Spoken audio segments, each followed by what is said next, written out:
Tu es un profil rebelle? Allez, on y va. Tu es comme moi, profil dominant rebelle. Alors notre citation du jour, c'est « Personne ne peut m'y forcer, pas même moi ». Assez simple.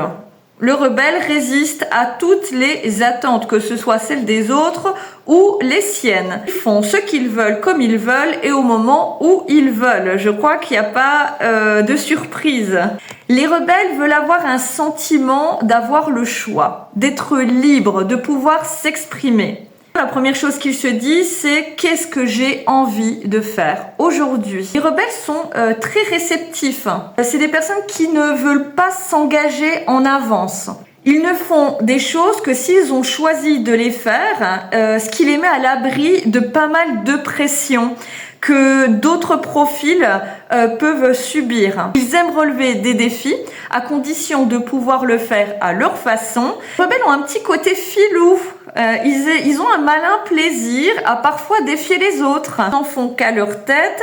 Il faut savoir que les rebelles sont souvent durs avec eux-mêmes, beaucoup plus avec eux-mêmes qu'avec les autres, hein.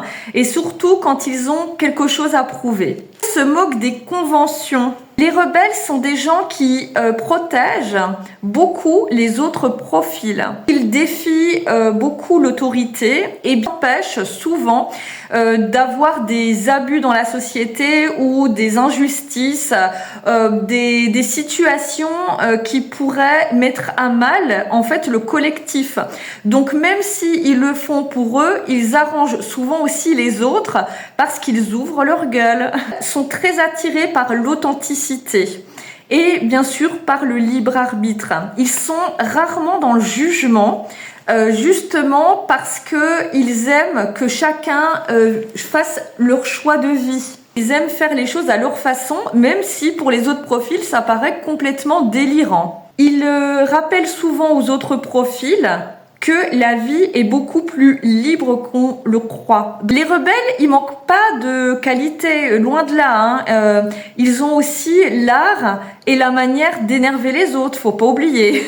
Et parfois, ils s'énervent même eux-mêmes. Et les rebelles ont parfois un conflit interne, c'est-à-dire qu'ils sont capables de se disputer avec eux-mêmes. Quand on leur demande ou quand on leur dit de faire quelque chose, les rebelles, ils vont refuser instinctivement. Plus on va insister avec les rebelles et plus ils vont résister, même si ils ont des points d'accord, c'est juste parce qu'ils n'aiment pas la pression. Ils sont réfractaires à tout ce qu'ils perçoivent comme une tentative de contrôle. Même si à la base, ils étaient prêts à négocier, à partir du moment où vous allez leur mettre la pression, eh bien c'est terminé.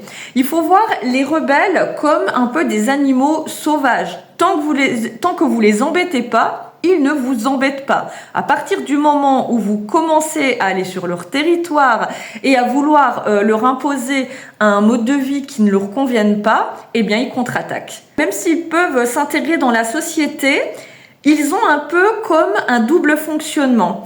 Ils vont respecter certaines choses parce que c'est, on va dire, bien pour le bon fonctionnement du collectif, mais ils ont aussi leur propre agenda.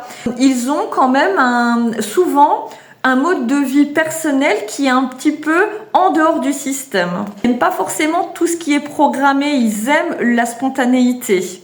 Ils n'aiment pas les tâches répétitives et ennuyeuses, toutes les petites routines qu'on peut avoir au quotidien. Ils ont souvent recours à des fonctionnements qui permettent de faire des choses de manière un peu inattendue. Les rebelles, ils refusent d'avoir une étiquette, même si ça peut être pertinent. Des fois, changer d'avis sur des choses, ça ne leur pose pas de problème pour se réadapter à un système qui est plus en adéquation avec leur évolution du moment. Ils n'aiment pas qu'on décide à leur place ou qu'on dicte leur comportement. En quelques mots, les forces et les faiblesses. Les forces, les rebelles sont des personnes indépendantes, capables de sortir des sentiers battus, non assujettis aux conventions, prêts à suivre leur propre voie, à rejeter les conventions sociales. Ils sont à l'écoute de leurs désirs avant tout et ils sont spontanés. Les faiblesses, eh bien, c'est qu'ils sont enclins à résister quand on leur demande ou qu'on leur dit de faire quelque chose. Ils sont pas toujours coopératifs ou peu coopératifs et ils sont peu délicats envers les autres, peu assidus quand il s'agit de tâches répétitives. Ils ignorent les règles communes. Ils sont parfois instables, ils peuvent avoir du mal à se poser, avoir un emploi, un domicile ou une relation durable et ils ont du mal avec le quotidien, ce qui est planifié et ils peuvent être indifférents à la réputation. Comment est le collègue rebelle? Grands atouts parce qu'ils ont une aptitude à briser les conventions et ce qui permet justement d'innover, d'avancer et de faire évoluer le monde du travail. Ils s'épanouissent professionnellement quand les objectifs sont en accord avec leurs propres aspirations. Souvent, ils aiment faire des métiers passion, très productifs. Ils ont le droit de faire les choses comme ils l'entendent. Ils n'aiment pas être bien sûr surveillés et contrôlés. La plupart ont le goût du défi, puis ils s'épanouissent dans des environnements où il y a des réels challenges. Ils peuvent agacer leurs collègues parce qu'ils n'aiment pas faire des choses répétitives, parce que les rebelles s'ennuient très rapidement. Ils sont de très bons leaders, on appelle des leaders motivationnels. Ils boostent l'équipe et ils poussent l'équipe à sortir de leur zone de confort. Donc souvent, ils permettent aux autres aussi d'évoluer et d'accéder à certains droits que les autres ne pensaient pas pouvoir avoir. Il faut voir le rebelle comme un visionnaire. C'est un patron qui est très présent pour ses employés, bien sûr, mais il va vouloir aller chercher le meilleur dans le profil des employés. Les rebelles, ils montent leur propre entreprise. Ils n'aiment pas du tout être salariés, ils travaillent en tant qu'indépendants. Concernant les conjoints rebelles, les personnes rebelles sont prêtes à faire d'énormes efforts. Voilà, pour une simple raison, c'est que si ça permet par la suite d'éviter d'avoir des choses pénibles. Donc même si le rebelle n'est pas toujours facile à apprivoiser, à partir du moment où vous avez trouvé un équilibre avec le rebelle, eh bien vous allez avoir ce qu'on appelle un peu du piment dans votre vie. On ne s'ennuie pas avec les rebelles.